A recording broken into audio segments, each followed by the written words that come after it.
ঈমান বেড়ে যাবে শুধু মানুষের না। সূরা জিনের 2 নম্বর আয়াতের তাফসীরে আমি পড়েছি, এটা তাফসীরে হাক্কানিতে আছে। নবীজি কোরআনে কারীম জিনদের সামনে তেলাওয়াত করেছিলেন।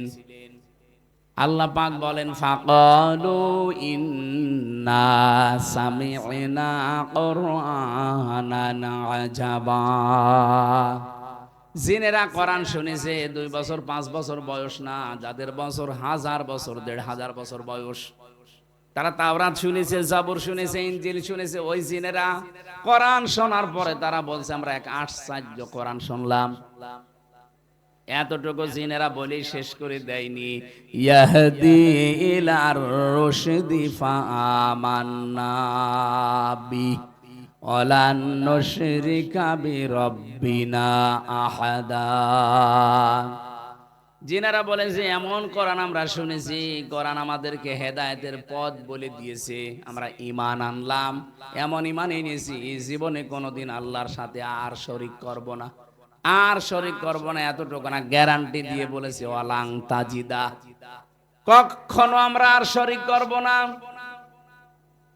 কয়েক মিনিট মাত্র কোরআনে কারীম শোনার পরে যদি তাদের ঈমান এত বেড়ে যায়, এত মজবুত হয় যে কোরআন তাদেরকে হেদায়েতের পথ শুধু বলে দেয়নি, তারা সঙ্গে সঙ্গে ঈমান এনেছে। আর ঈমানটা এত শক্ত মজবুত যে আল্লাহর সাথে কোনোদিন তারা শরীক করবে না, সিদ্ধান্ত নিয়ে ফেলেছে। সুতরাং আমরা যারা এখানে কোরআন শুনছি, সত্যি যদি ওইরকম মন নিয়ে আমরা শুনতে পারি, মাস্ট বি জাদাতুহুম ঈমান, আমাদের ঈমান বাড়বেই। এসে এখন একজন মানুষ জন্ম নিলে 1,20,000 টাকা তার মাথার উপরে ঋণ। কথা বলছেন না? এই যে 2780 জন এখন হাসপাতালে বেডে কাতরাচ্ছে, তার রান নেই, হাত নেই, চোখ নেই, অন্ডকোষ উড়ে গেছে, কি তারা তার পরিবারের কাছে একটা বোঝা না? কথা বলে না কেন? সে তার মা বাবার কাছে, ভাই বোনের কাছে এখন বোঝা হয়ে গেছে, কারণ হাত নেই, পা নেই, সে বোঝা নাকি? এই যে বিশাল বিশাল বোঝা এই দেশে আপনি দিয়ে গেলেন, দুঃখের বোঝা, কষ্টের বোঝা, ঋণের বোঝা, এগুলো আপনি না দিলেও পারতেন। চলে যখন স্বামীর বাড়ি যাবেন তো এগুলো দিয়ে গেলেন কেন? আপনি তো স্বামীর বাড়ি গিয়েছেন, কারণ এর আগে বহুবার তারা বলতো যে আমাদের স্বামী স্ত্রীর সম্পর্ক, একজন স্বামীর বাড়ি আর একজন গেছে দোলাভাইয়ের বাড়ি। আমরা চাই এদেশ থেকে যারাই বিদেশে যায় তারা রেমিটেন্স যোদ্ধা, টাকা পয়সা পাঠায়। আপনারা 3 মাস আর 6 দিন হয়ে গেল, কই টাকা তো পাঠান না। কি করছেন আপনারা? 2 জন মিলে অন্তত 2 বোন মিলে টাকা পয়সা একটু কামাই করা যাচ্ছে না? কেউ স্বামীর পকেট মারবেন, কেউ দোলাভাইয়ের পকেট মারবেন। ওইটা একটা কৃপণ তো, এই জন্য পকেটে টাকাও রাখে না। তাহলে কি বললাম এখান থেকে বলেন তো? যারা মানুষের বোঝা হালকা না করে আরো বোঝা দিয়ে যায়, চাপিয়ে দেয়, তাদের ভেতরে ভয় তৈরি করে দেয় কে? আজ কত মানুষ মানুষকে বোঝা দিয়ে গেছে, এই জন্য প্রশাসনের ওই মানুষগুলো এখন আর যুক্ত হতে ভয় পায়। কত রকমের বোঝা আপনি প্রশাসনে আদালতে থাকার কারণে দিয়েছেন, বিনা কারণে একটা মানুষকে নিজে ধরিয়ে দিয়েছেন, মিথ্যা মামলা দিয়ে, মিথ্যা সাক্ষী দিয়ে তার জীবনটা নষ্ট করে দিয়েছেন। একটা মানুষ জেলে থাকা মানে তার পরিবার পুরা ধ্বংস হয়ে যাওয়া। কথা বলেন না কেন? বিশাল বিশাল বোঝা যারা দিয়েছিলেন, এই মানুষগুলোকে আমার মনে হয় ছাড় দেওয়া ঠিক হয়নি, এদের ওপরও বোঝা দেওয়ার দরকার ছিল। কিচ্ছু জানে না, ঘরে ঘুমিয়ে আছে, ঘুম থেকে উঠে যাচ্ছে হাসতে, কি গো তুই গাছ কেটেছিস? কখন? স্বপ্নে। এইরকম মামলা দেশে ছিল না? ছিল না? ওই যে পেছনে সাক্ষী দাঁড়িয়ে, জিজ্ঞেস করেন তো। আমার মামলার যে আয়ু ছিল ওটা আমার নিজেই মাঝে মাঝে বলতো, হুজুর আপনার দোষ নেই আমি জানি, কিন্তু আপনার বাবাকে বলেন টাকা দেওয়া লাগবে। দোষ নেই জানেন, টাকা দেওয়া লাগবে না, টাকা কি আপনি আমার বাবার কাছে পান?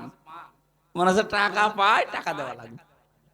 সেদিন কল দিয়েছিল আমারে, বলছো হুজুর কিছু বলবেন না, আমারে মাফ করে দিন। মাফ করতে পারি, আগে টাকা ফেরত দেন। আপনি মাফ চাবেন, টাকা দেবেন না মানে? আগে টাকাগুলো ফেরত দিয়ে এরপরে বলেন মাফ চান। আমি যেই কথা তুলেছিলাম, আমার ষড়যন্ত্র জাল যেভাবে বিছিয়েছে, এটা আল্লাহর রহমত আর আমাদের ঐক্যবদ্ধ এই শক্তি ছাড়া সম্ভব না।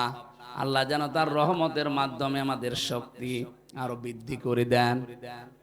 এত রাত পর্যন্ত যারা দাঁড়িয়ে আছেন, বসে আছেন, ধৈর্য নিয়ে আছেন, রাত জেগে জেগে আমার মতো একটা ছোট্ট মানুষের জন্য সবাইকে ওয়েলকাম জানিয়ে শুকরিয়া আদায় করছি, আলহামদুলিল্লাহ।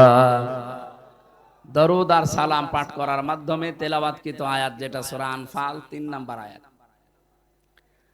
আল্লাহ রাব্বুল আলামিন বলেন 2 নাম্বার আয়াত এটা, আল্লাহর দৃষ্টিতে মুমিন কারা। আমরা অনেক মানুষ মনে করে আমি নামাজ পড়ি, আমি রোজা রাখি, হজ করে আসলাম, আমি মুমিন হতে পারিনি। না, সাহাবী প্রশ্ন করলেন, হে নবী, আমি যে মুমিন, আমার ঈমান আছে, আমি কিভাবে টের পাবো? বিশ্বনবী বললেন, ইযা সাররাতকা হাসানাতুকা ওয়া সাআতকা সাজ্জিআতুকা ফাআনতা মুমিন। মুসলিম শরীফের হাদিস। নবীজি বলেন, যখন তোমার ভালো কাজগুলো তোমাকে আনন্দ দেয় আর অন্যায় কাজ হলে ভেতর থেকে একটা বাধা আসে, তখন বুঝবে তোমার ঈমান আছে। 15.5 বছরে ভালো কাজ সবার কাছে কিন্তু ভালো লাগেনি। কথা বলেন না কেন? ভালো কাজ আরো বাধা দিয়েছে। এই কোরআনে কারিম প্রচার করা, কোরআনে কারিম শেখানো, এটা কি ভালো কাজ না খারাপ কাজ বলেন? অন্য জাতি নাই বলতে পারে, আপনি বলেন কি করে? অন্যান্য জাতির লোককে আমি যেখানে কোরআনে কারিম শুধু বুঝে পড়ার জন্য দিয়েছি, তাদের কাছে এখন এটা ভালো কাজ। সেদিন যশোরের এক বিসিএস ক্যাডার অধ্যাপক কলেজের, ওনার আমি 3 মাস টার্গেট দিয়েছিলাম যে স্যার, আপনাকে আমি মুসলমান হতে বলি না, শুধু আমাদের ধর্মীয় গ্রন্থটা একটু বুঝে পড়েন। 3 মাস পরে দেখছি বলছে আমি মুসলমান হয়ে গেছি। এটা যদি প্রচার না করতাম, তাকে না শেখাতাম, সে মুসলমান হতো। এটা প্রচারের মাধ্যমটা পর্যন্ত 15.5 বছরে বিভিন্ন ইস্যু তৈরি করে বন্ধ করে দিয়েছিলেন। সরাসরি বলেন না যে হবে না, কিন্তু 14 জায়গায় অনুমতি নেওয়া লাগবে, এই সিস্টেম করেছিলেন। সুতরাং ভালো কাজ যাদের ভালো লাগেনি, অন্যায় কাজ দেখলেও যাদের কাছে অন্যায় মনে হয়নি, ভেতর থেকে কোনো বাধা আসেনি, আপনি বুঝবেন আপনি নামাজ পড়লো, আপনার ঈমান নেই। এই জন্য আল্লাহর দৃষ্টিতে মুমিন কারা? আল্লাহর দৃষ্টিতে আসলে ঈমানদার কারা? 3টা গুণ এখানে আল্লাহ পরপর দিচ্ছেন। ইন্নামাল মুমিনুনা আল্লাযীনা ইযা যুকিরাল্লাহু ওয়াজিলাত কুলুবুহুম। আল্লাহর দৃষ্টিতে ঈমানদার তারা, যে মানুষগুলোর সামনে আল্লাহর নাম উচ্চারণ হলে তাদের কলিজা কেঁপে ওঠে। ওয়াজিলাত কুলুবুহুম, তাদের কলবে কাঁপ ধরে। মানুষের সামনে আল্লাহর নাম, আল্লাহর কোরআনের কথা, বড়দের কথা বললে তাদের ভেতরে একটা ভয় তৈরি হবে, কেঁপে কেঁপে উঠবে না। আরো বৃদ্ধি আমাদের অনেকের বেড়েছে। ওয়াইদা তুলিয়াত আলাইহিম আয়াতুহু যাদাতহুম ঈমানা, তাদের সামনে আল্লাহর আয়াতগুলো যদি তেলাওয়াত হয়, ব্যাখ্যা বিশ্লেষণ হয়, ওদের ঈমান যা আছে আরো বেড়ে যাবে। এই গ্যারান্টি দিচ্ছে কে? বলেন বলেন। কিন্তু মন থাকা লাগবে আপনার। এই কোরআন নবীজি আবু বকরের সামনেও পড়েছিলেন, আবু জেহেলের সামনেও পড়েছিলেন। 2 জনের নামের আগে আবু আছে। এক আবু বকর কোরআন শোনার পরে তার ঈমান বেড়ে গেছে। শুধু ঈমান বাড়ে নাই, আল্লাহ পাক বলেন, ওয়াইদা সামিউ মা উনজিলা ইলার রাসূলি তারা আ'য়ুনাহুম তাফিদু মিনাদ দামি মিম্মা আরাফু মিনাল হক। হে নবী, যখন কোরআনে কারিম তাদের শোনাবেন, যদি ওদের উপলব্ধি করার ক্ষমতা থাকে, ওরা যদি বুঝতে পারে আমি আল্লাহ কি বলতে চাই, দেখবেন ওদের চোখ দিয়ে পানি গড়িয়ে পড়ছে। কোরআনের আলোচনায় সবার চোখে পানি আসবে না, এটা বোঝার মতো যোগ্যতা থাকা লাগবে আপনার। আপনি যদি সত্যি এর মর্ম বাণীগুলো উপলব্ধি করতে পারেন যে আল্লাহ কি বলে আর আমি কি করি, দেখবেন মনের অজান্তে কখন চোখ দিয়ে পানি পড়ছে আপনি টেরও পাবেন না। আল্লাহ পাক বলেন, এই কোরআন আবু জেহেলের সামনেও তো পড়েছিল মুহাম্মদুর রাসূলুল্লাহ, ওর ঈমান বাড়ে নাই, ওর শয়তানি বেড়েছে। শয়তানি এত বাড়া বেড়েছিল, কোরআনের বিরুদ্ধে আইন পর্যন্ত পাশ করেছিল। লা তাসমাউ লিহাদাল কোরআন, এ কোরআন তো শুনতে যাওয়াই যাবে না, ওয়াল গাউফি, হট্টগোল বাদাও, পরিবেশ নষ্ট করে দাও, লাআল্লাকুম তাগলিবুন, আশা করা যায় তোমরা গালেব হবে। বলেন নাউজুবিল্লাহ। এখানের জন্য যারা এসেছেন যদি আবু বকরের মতো মন নিয়ে বসেন, মাস্ট বি আপনার ইমান বাড়বেই। যদি আবু জেহেলের মতো মন নিয়ে বসেন, আমির হামজা না, আমির হামজার উস্তাদ কথা বললো, আপনার ইমান বাড়বে না, আপনার শয়তানি বাড়বে। এই জন্য আমাদের মন তৈরি করা লাগবে আগে আবু বকরের মতো না আবু জেহেলের মতো। বলেন বলেন, আবু বকরের মতো মন নিয়ে বসেন। এ কোরআনে কারীম যদি কাউকে হেদায়েত দিতে না পারে, তাকে আর পথ দেখানোর মতো কোনো কিছু দুনিয়ায় নেই। এই যে জালিকাল কিতাবু লা রাইবা ফি, কিতাবের আগে আলিফ লাম আছে। এই একটাই মাত্র কিতাব দুনিয়ায় আল্লাহ দিয়েছে যেটা মানুষকে হেদায়েত দিতে পারে। সুবহানাল্লাহ বলতে পারেন? কিন্তু কোরআন থেকে হেদায়েত পেতে হলে কিছু শর্ত আল্লাহ দিয়েছেন। সূর্য আলো দেয়, সবাই কিন্তু সূর্য থেকে আলো পায় না। পায়? অন্ধ যারা তারা আলো পায়।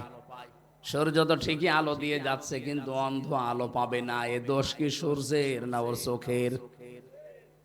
কোরআনে কারীম হেদায়েত দেওয়ার জন্য এসেছে, হাদা বায়ানুল লিন্নাস হুদাল লিন্নাস, বিশ্ব মানবতার হেদায়েতের জন্য আল্লাহ এটা পাঠিয়েছে। কিন্তু আমি যদি নিতে না পারি, এ দোষ আল্লাহর না, কোরআনের না, এ দোষ আমার কপালের।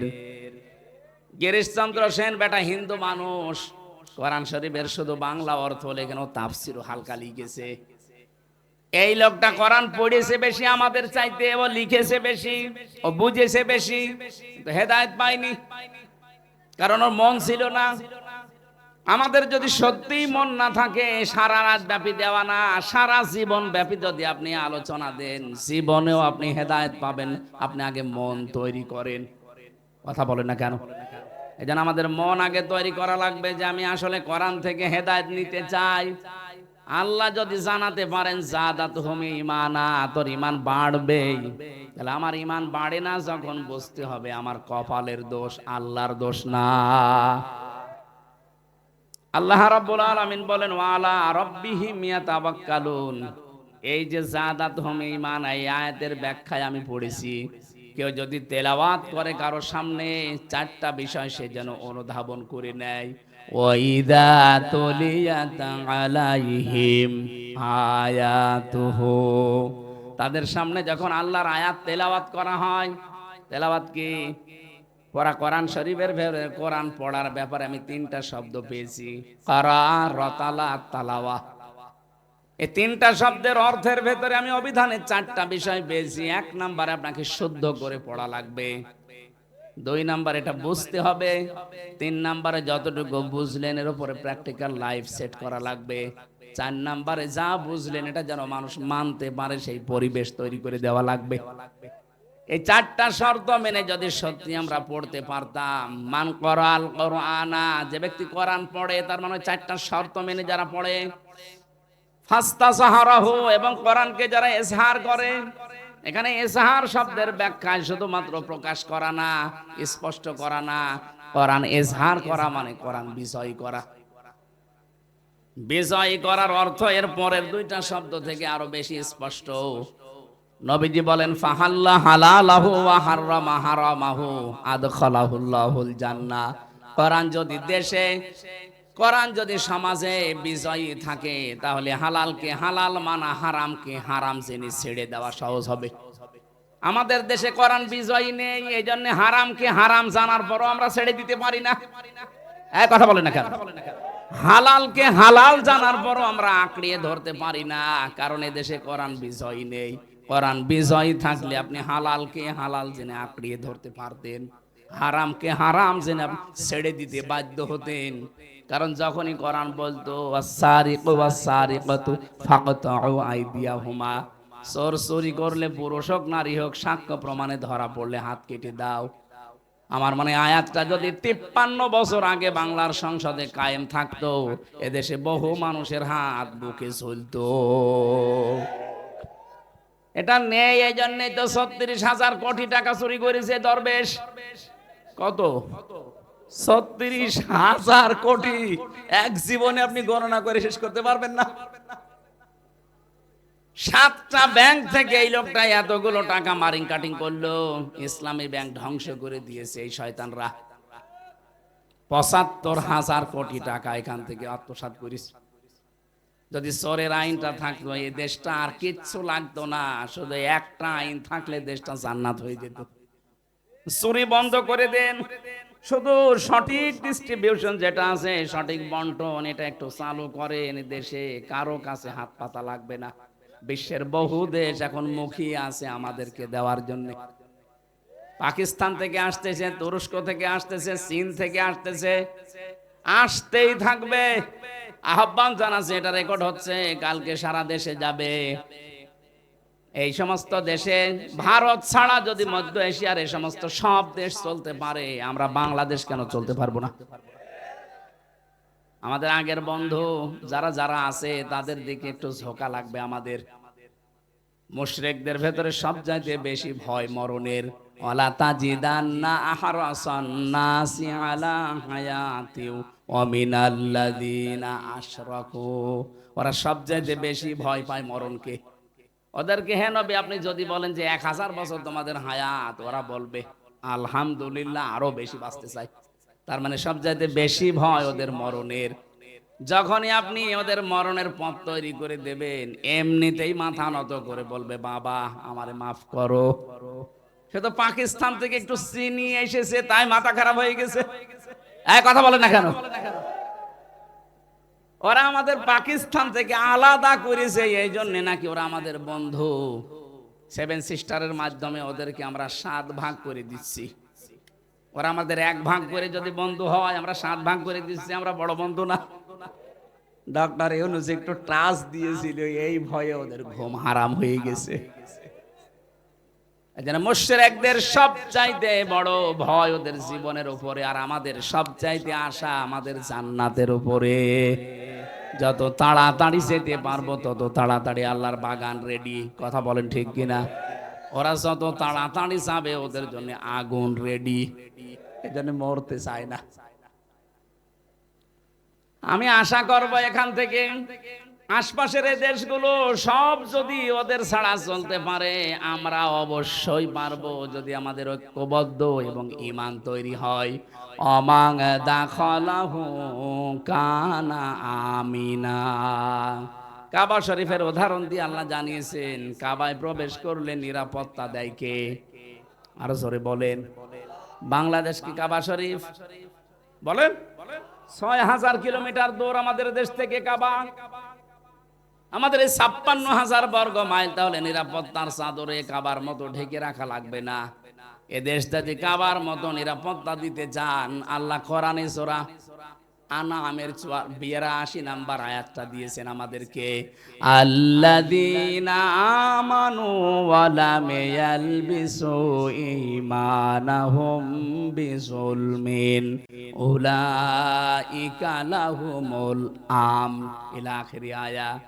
আল্লাহ বলেন, ঈমান আনার পরে যদি ঈমানের সাথে জুলুম মিশ্রণ না করো, এখানে জুলুম মানে শিরিক, যদি ঈমানের সাথে শিরিক মিশ্রণ না করো, উলাইকা ইসমে ইশারা দিয়ে আল্লাহ এভাবে জানিয়েছেন, মনে হচ্ছে এভাবে আঙ্গুল দিয়ে দেখাচ্ছেন, উলাইকা লাহুমুল আমন, এরাই নিরাপত্তার হকদার।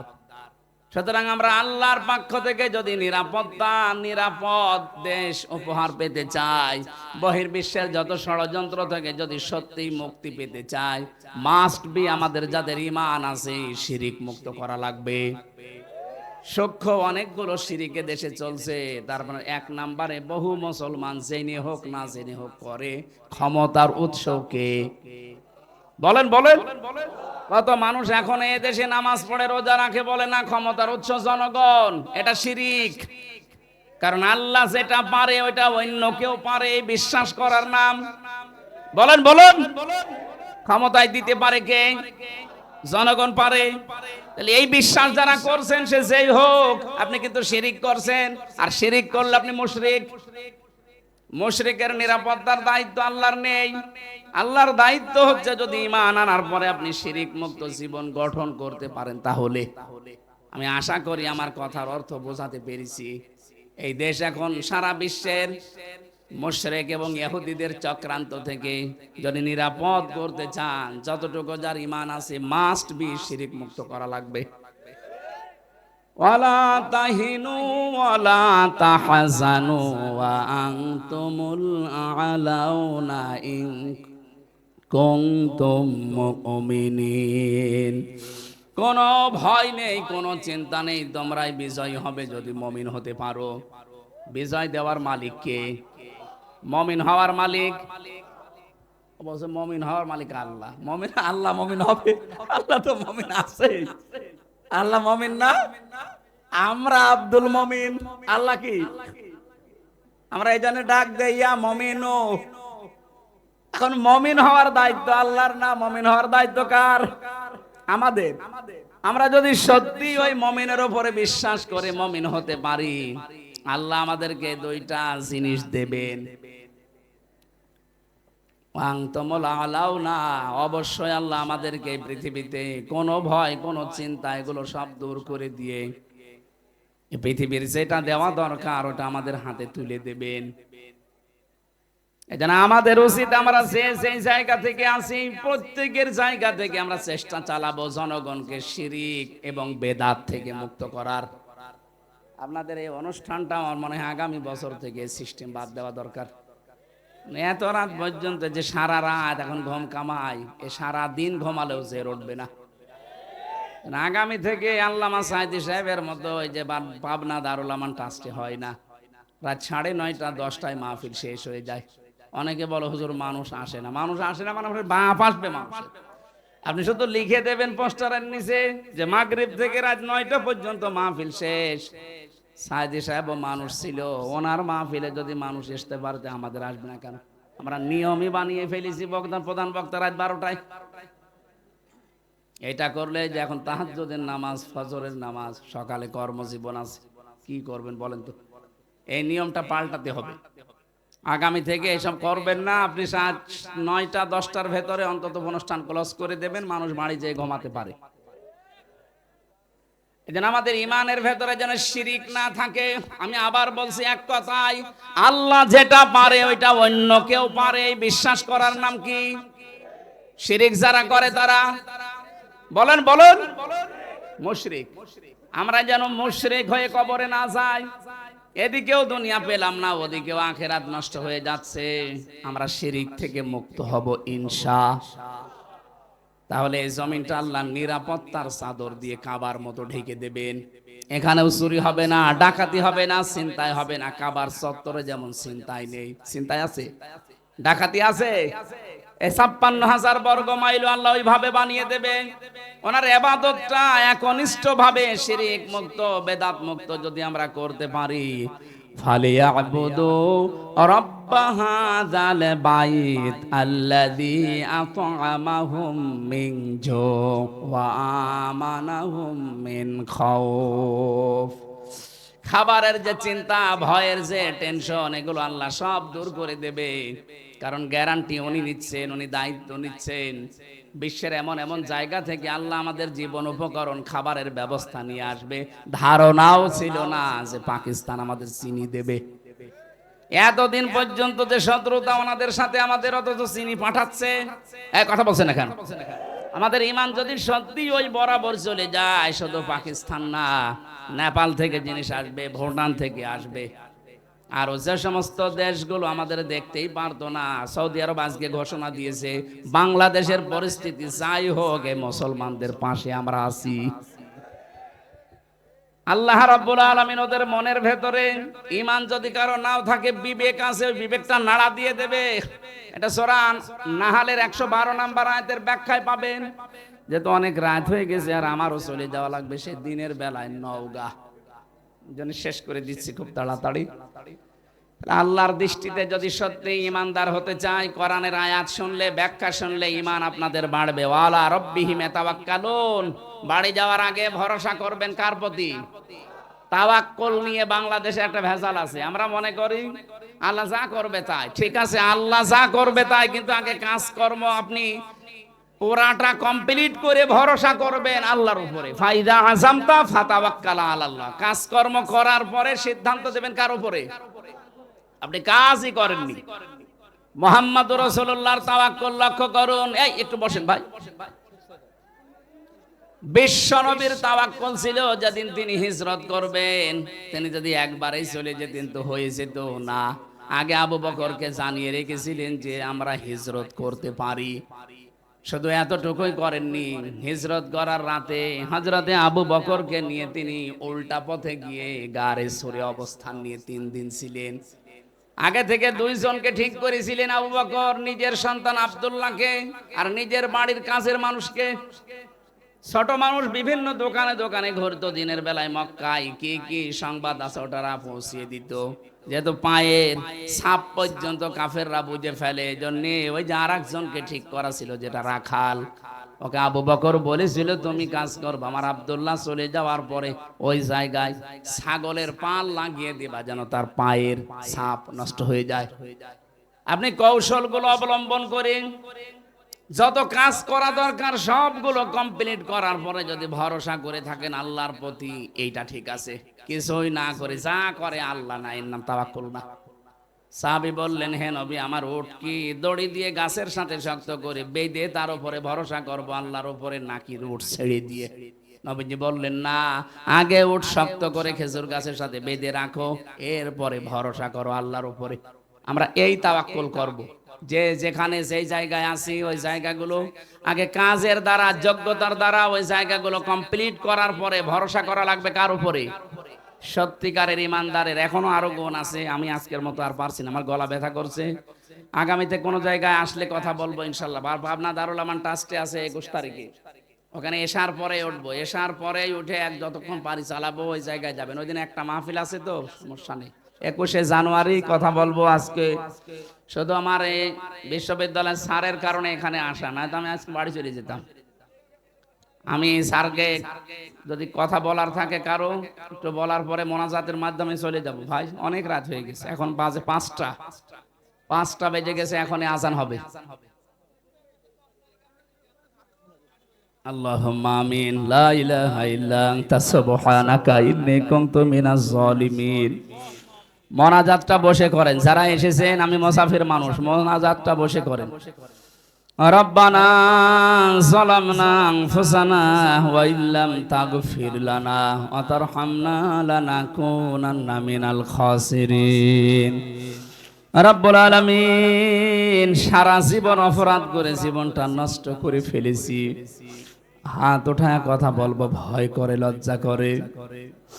নামের আগে আলেম লেখা আছে, এই জন্য আরো বেশি ভয়। কিয়ামতে না জানি কোটি কোটি মানুষের সামনে আবার অপমান করো। আল্লাহ তাআলা, আমরা শুনেছি নবীর হাদিসে, কিয়ামতে আলেমদেরকে নাকি তুমি কুদরতের চাদর দিয়ে ঘিরে একা একা গোপনে বিচার করো। মানুষের সামনে আমাদেরকে অপমান করো না। কোটি কোটি মানুষ থাকবে কিয়ামতে, আল্লাহ গোপনে তুমি নিজেই মাফ করে দিও। আল্লাহ তাআলা, আজকের এই অনুষ্ঠানটা সারা রাত তোমার বান্দা বান্দিরা অনেকে জেগে আছে। কোরআনের এই মহব্বতের কারণে, এই ধৈর্যের কারণে তাদেরকে জীবনের মতো মাফ করে দাও। এত রাত পর্যন্ত কোনো মানুষের কথা শোনার জন্য আমরা বসে থাকি না, কোরআনে কারীম শোনার জন্য যারা এত পাগল, এত আগ্রহ, যাদের এই পাবনার মানুষদেরকে তুমি ওমরের মতো বানিয়ে দাও। এ জেলার মাটির নিচে যত মানুষ ঘুমিয়ে আছে, কোরআনের ইজ্জতে তাদের মাফ করে দাও। আল্লাহ তাআলা, যার মাধ্যমে এসেছি, আমার মাথার তাজ শ্রদ্ধাভাজন ওস্তাদ প্রফেসর ডক্টর গোলাম মাওলা, তার জীবনের অপরাধগুলো মাফ করে দাও। তার জীবনের ভালো যত কাজ আছে আল্লাহ তুমি মঞ্জুর করে নাও। তার মা বাবাকেও ক্ষমা করো, তার স্ত্রী সন্তানাদি যেগুলো দিয়েছো ফাতেমার মতো বানিয়ে দাও। যত আলোচক এখানে কথা বলেছে, আইল আমার মুরব্বী মুফতি বজলুর রশিদ মিয়া, বড় ভাই মাওলানা আব্দুল বারী রশিদি সহ মাওলানা জহরুল ইসলাম খান, মাওলানা শফিউল্লাহ, সৈয়দ আল বেলালি, জহরুল ইসলাম তহা, যত আলেম এখানে কথা বলেছে, আলেমদের কথাগুলো মেনে চলার তৌফিক দাও। মা বোন যারা এসেছে, ফাতেমার মতো, আয়েশার মতো এদের চরিত্র দিয়ে দাও। 3টা বছর জেল খাটার কারণে আমি অসুস্থ হয়ে গেছি, আল্লাহ তুমি আমাকে আগের অবস্থায় ফিরিয়ে দাও। এই মাদ্রাসার যত প্রয়োজন আছে আল্লাহ কিয়ামত পর্যন্ত এখানে কায়েম রাখো, সব প্রয়োজন তোমার আরশ থেকে মিটিয়ে দাও। কথা বললেই কণ্ঠে ব্যথা হয়ে যায়, আল্লাহ আমার কণ্ঠটা তুমি ভিক্ষা দাও। প্রশাসনের যে ভাইগুলো সারা রাত কষ্ট করছে, নিজের বাবা মা আত্মীয় স্বজন স্ত্রী পুত্র ছেড়ে বাংলার বিভিন্ন প্রান্তে তারা দায়িত্ব পালন করে,